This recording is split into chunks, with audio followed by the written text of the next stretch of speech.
Welcome to Chamber Champions. I'm Derek Miller with the Salt Lake Chamber, Utah's voice for business. Each week, we take the opportunity to speak with leaders from business, government, education, and community service organizations who are making a difference in Utah.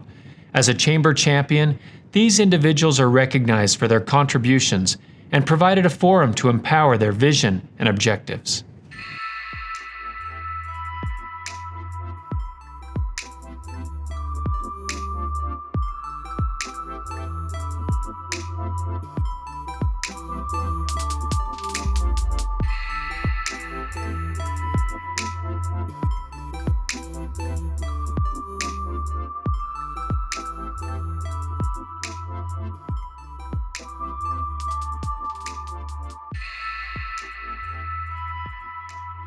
Today we're joined with Trent Kaufman, who is the CEO of the Cicero Group. Trent, thanks for joining us. Thanks, Derek. I'm happy to be here. Well, as you know very well, as every business leader knows, we're in the middle of a pandemic, and we always like to start with the question, how is your organization, how is the Cicero Group, how are your employees dealing with the coronavirus? That's a great question. I'd say today we're stronger than we've ever been, but it hasn't been without some struggles for the last few months. I think it's probably most important to get down to the individual level. And if you think about employees at Cicero, they're like employees of other companies, and our team members, many of them are in their 20s and 30s. Many of them are single.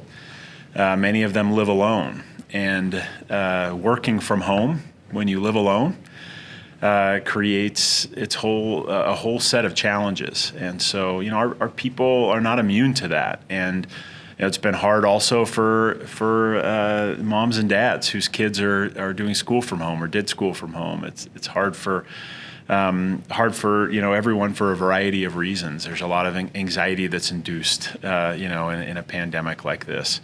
But, so I like to talk about the individuals at Cicero that way, but as a whole, we've been through some tough times, but I don't think we've ever been stronger today. So that's how we're doing.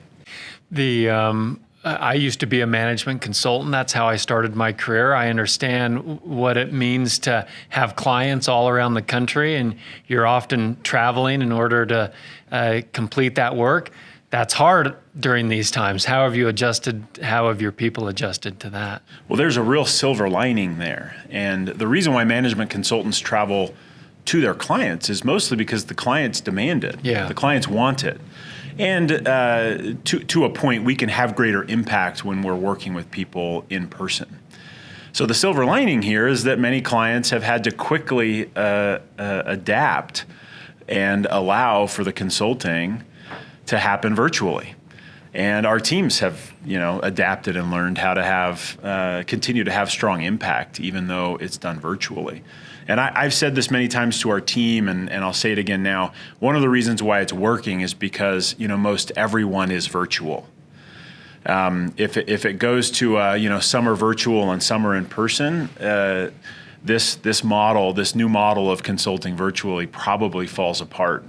But because everyone's virtual, it's really working. And our teams are gratefully spending more time with their families and sleeping more in their own beds than they ever have before.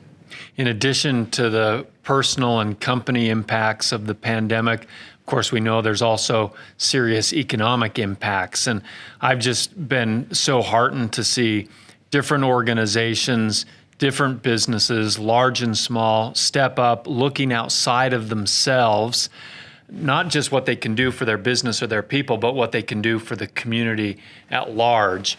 And that is certainly the case with a group that you're working as part of, and that's the Economic Impact Committee, part of Silicon Slopes. Tell me about that. Yeah, you bet. Our reaction to the pandemic as an established business, that has a real track record of success, was how do we lean in? And there's the business question, how do we lean in? And how do we pivot and create products and offerings that are very valuable to other organizations during this time?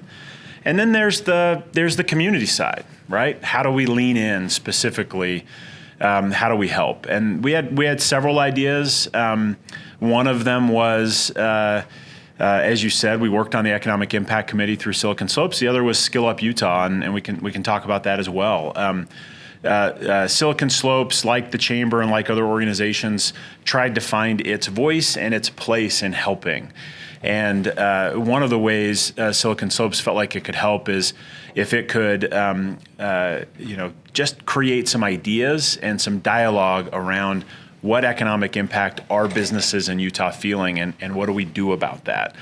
And we were asked to join and specifically to do the measurement of the economic impact to the state of Utah. And we designed some instruments, and Jeremy Andrus was the chair of that committee.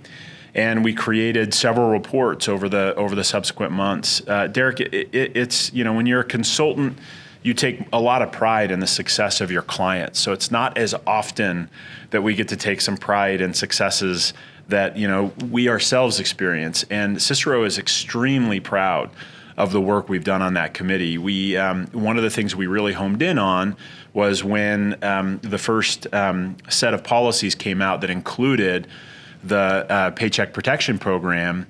Utah business owners were extremely confused and hesitant about that program. So we measured that confusion. We measured what they were confused about.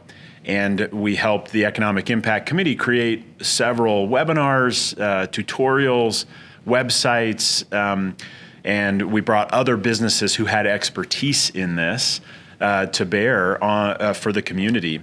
And as you know, Utah ended up being the #1 state in PPP receipt as a percentage of payroll. And we feel like we played some role in that. We didn't own that outcome. Lots of organizations helped, but we feel like we played some role, and just couldn't feel better about the success of that work on the Economic Impact Committee. And tell us about SkillUp Utah. We know that at this time, not only are organizations adapting, but individuals are adapting. And for many individuals, that means looking at, gaining new skills. It may be honing or refining skills that they haven't taken out of the toolkit for a long time. Tell us about your involvement with SkillUp Utah. Yeah, you bet. SkillUp Utah is another success story. One of the questions that arises during, the early part of that arose during the early part of the pandemic is like, what actually can we do as business leaders to help the economy? How can we help our fellow Utahns? And it became clear early on that Utah was there ready to collaborate. So there were businesses ready to help and wanting to help, and organizations wanting to help, and that helping our neighbors and friends find their next job opportunity and find it perhaps more of a career than just the next job was a cause a lot of folks were willing to rally behind, and a real need in the community. So we did what lots of entrepreneurs do. We went to we bought a URL, SkillUpUtah.com, and we started building, and we got lots of input. We had fantastic collaboration across Utah. In particular, I've got to give shout out to the public universities in the state, from USHE to University of Utah, Utah Valley University, and several others. Great collaboration from Western Governors University, who really helped co-lead the site. BYU Pathway Worldwide, and several other organizations. And what we did is we went out to businesses and the community, and we said, what are the skills you're going to hire for right now? Not in 10 years, but what are the skills right now most demanded in your hottest jobs? And then we used data analytics to coalesce those and make sure those were a robust set of skills. There's 21 skills that we found Utahns need to skill up on right now. We then went to the education institutions, and they stepped up and are offering free and discounted courses and trainings. And we got it all stood up, held a big press release, and had thousands of people come to the site within the first few weeks. And then we actually donated the entire site to the Success in Education Foundation, Rick Fulkerson, formerly the Garv Foundation. And it's going to become a component of, a part of their adult portal that they're already planning to launch in November. So a great example, I think, of the community, the business community getting together, lots of collaboration across private, public sectors. We got something stood up that made a really big immediate impact, and then we found a long-term sustainable home for it. We're really proud of that work and excited about the impact that it has had and will continue to have. You know, Trent, you're in an interesting position as the CEO of a management consulting firm. We talked a little bit about how the pandemic has changed the work life of those management consultants. But I've got to believe it's also changed the actual nature of the work itself, the needs of your clients. Tell us a little bit about that. Yeah, that's right. I'd say, I don't think it's an overstatement to say that every one of our projects has changed. The nature of the project has changed since the pandemic. And some of these are projects that have 4 and 5 year histories. And I'd say the way it's mostly changed is that understanding what customers really want and what they're going to want in the near and long-term future is trickier today than it's ever been in this virtual world that we're living in. And so, having a third-party expert firm come in and help clients understand that is as important now as it's ever been, if not more important. Well, let's dig a little bit deeper into that, because anyone who's been paying attention over the last decade understands the rise and the increase of need of data. But it's not just data, it's not just information, it's being able to analyze. In fact, I think it would be fair to say that many organizations suffer from too much data and not enough analysis of that data. Give me your thoughts on that, and specifically what Cicero Group does to help balance the needs of your clients as it relates to data and how that translates through analysis to strategy. Yeah, you bet. It's an important point. And, what we've found that while budgets, have certainly been cut at our clients, and there certainly is, this is a challenging economic time to live in and to work in, our clients need us more than ever, from the data to the analysis to the strategy. And I'll actually start with the strategy part. A quick way to think about strategy is, as you know, Derek, is basically what is it that your organization's going to do? What are you going to focus on? What are you not going to do? What are you not going to focus on? And then how can you bring your organization's resources to bear to deliver on these focus outcomes that you're wanting to deliver? That's strategy. And today we need it more than ever. Companies are running on leaner budgets. They have bigger questions about customers, about products, about what they need to do next, and they need clear strategy more than ever. And we know that strategy comes from strong data collection, strong data analysis.